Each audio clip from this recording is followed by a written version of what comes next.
As we welcome in 2020, we look back on a decade dominated by Marvel and the MCU in every single way. And while new heroes have filled our lives with entertainment, there were many who perished along the way. While Thanos' snap caused many to disappear and come back, we will walk you through the dozens of others who lost their lives permanently in the MCU.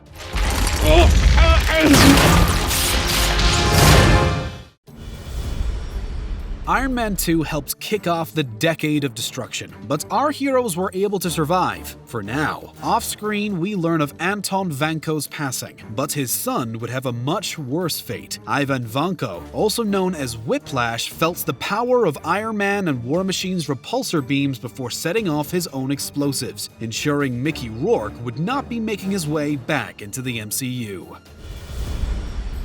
The first Thor movie had to showcase the true power of the Mjolnir, and unfortunately for the frost giant Hailstrom, he was the test sample as his skull was crushed by Thor. Loki began his descent into evil by stabbing rays. Either way, Thor blew the giant destroyer into bits and pieces. Even Heimdall got into the action, eliminating Grundorth with a decapitation. And now back to Loki, who took revenge on his biological father Loki by vaporizing the guy. While plenty of frost giants met their icy demise in Thor, Captain America: The First Avenger really ups the tally here. There's Jan, the Tesseract guard who was crushed under a pile of rubble. Dr. Abraham Erskine was essential to Steve Rogers' transformation, but the good doc was taken out by the assassin Heinz Kruger. After Steve chases him down, Kruger relies on the good old cyanide pill instead of giving Cap any information. And once Red Skull put together the Tesseract cannon, well, the bodies just started piling up. Characters like Sturmbannführer Hutter, Gruppenführer Schneider, and Oberstgruppenführer Roder were all disintegrated.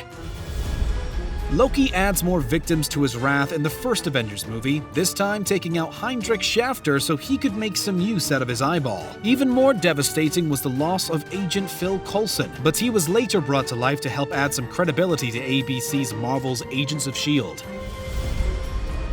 In Iron Man 3, the use of extremists took things to the extreme as characters lost their lives left and right. The three casualties that mattered? Ellen Brandt, who had fatally shot a random sheriff in the film, Eric Savin, and the main villain, Aldrich Killian, who was another victim to the extremists. Algrim the Strong was defeated by Loki, and Malekith was crushed by a giant ship. But the most impactful loss here had to be Queen Frigga. She was stabbed in the back, and does not have the apparent resurrection powers that Loki displayed time and time again. Does the destruction of a computer count? Well, in Captain America: Winter Soldier, we saw Arnim Zola had transferred his mind into one, only to have the thing blown to pieces. Jasper Sitwell appeared in a minor MCU role for multiple movies before the Winter Soldier threw the guy out of a window and out of the MCU for good. Alexander Pierce took out many people, including Renata and a variety of councilmen before meeting his own demise at the hands of Nick Fury. Guardians of the Galaxy is full of a lot of loss, kicking things off with Meredith Quill. Ronan knocks off some of his goons to showcase his power, along with a nameless prisoner. Ronan also makes short work of the Other with a head-twisting demise, and Ronan decides to perform a cleanse of the Kiln, taking out everyone who was in jail. The Kiln cleanse was nothing compared to Ronan completely destroying the whole Xandarian fleet, thanks to the power of the Orb. Drax the Destroyer was able to destroy Korath the Pursuer, and Ronan wasn't too far behind as the power of the Orb disintegrated Ronan into nothing. We also cannot forget about Groot, who shielded the others and sacrificed himself to save the Guardians. Groot may have been one of the first big heroes to perish in the MCU, but Quicksilver was one of the first Avengers to meet his demise in Avengers: Age of Ultron. Sure, he was only an Avenger for like 10 minutes, but he made it worthwhile as the speedster Pietro Maximoff saved Hawkeye's life. Iron Man was able to help save the day by using a repulsor ray on Dr. List, the man responsible for experimenting on the Scarlet Witch and Quicksilver. But Dr. List's boss, Wolfgang von Strucker, met his end at the hands of Ultron, which was a pretty crimson-red mess. Ultron went through many false finishes before finally having an explosive ending at the hands of Vision. As Darren Cross experiments with different shrink-ray technologies, we see victims in the form of Frank and a poor lamb, both of whom were turned into blobs without any form. Well, at least Scott Lang got some vengeance during his final battle with Yellow Jacket, where Cross's suit ended up shrinking way too small and exploding. We knew the Stark parents perished, but Captain America Civil War dives a little deeper into the incident. What is this?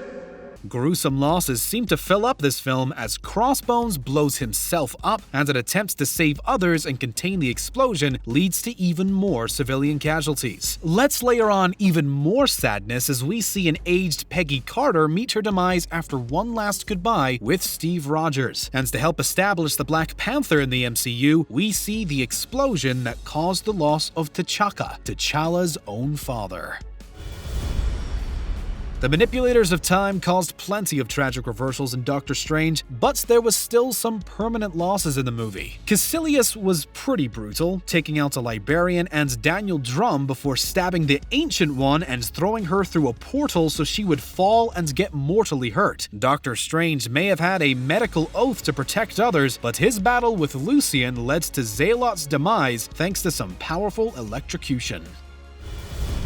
Yondu went attack-happy, taking out at least 6 others with the Yaka arrow and eliminating enemies left and right. Unfortunately, it would be the last of Yondu as he sacrificed himself in order to save the other Guardians. Oh yeah, we can't forget about the whole living planet's ego and how it was completely blown up thanks to a powerful bomb and some major help from Baby Groot. In this movie, Toomes plays with an alien gun he thinks has anti-gravity features, but actually turns out to disintegrate his ally Jackson Bryce. Oops.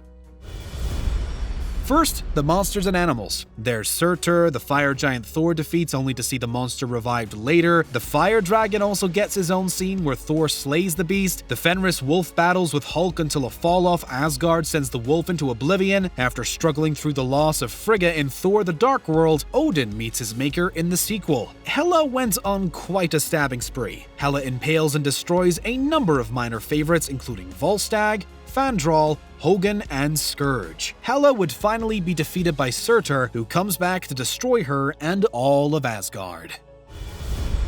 In Black Panther, Killmonger stayed true to his nickname, building off the stabbing demise of his father, Njobu. Killmonger added notches to his body count with the losses of Limbani, Linda, Zuri, Zoliswa, and Ulysses Clow. Stabbing was his preferred method of choice, so it's only fitting that Killmonger was defeated by T'Challa with a spear to the chest.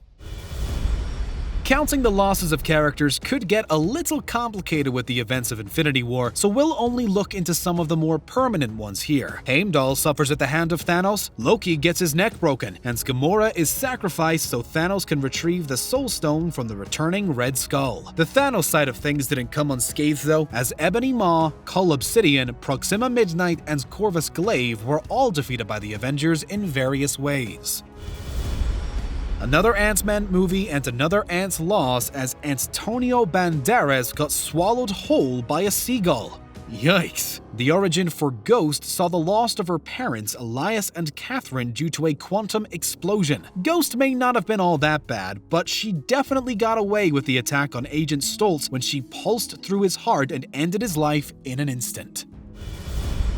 Let's all marvel at the casualties found in Captain Marvel. There's the original Mar-Vell, who was offed by Yon-Rogg. A bunch of Skrulls met their demise, including one imitating Phil Coulson. Norex gets offed by Yon-Rogg with a dual bullet shot to ensure he stays down. Minerva's ship gets blown up, all but confirming the loss.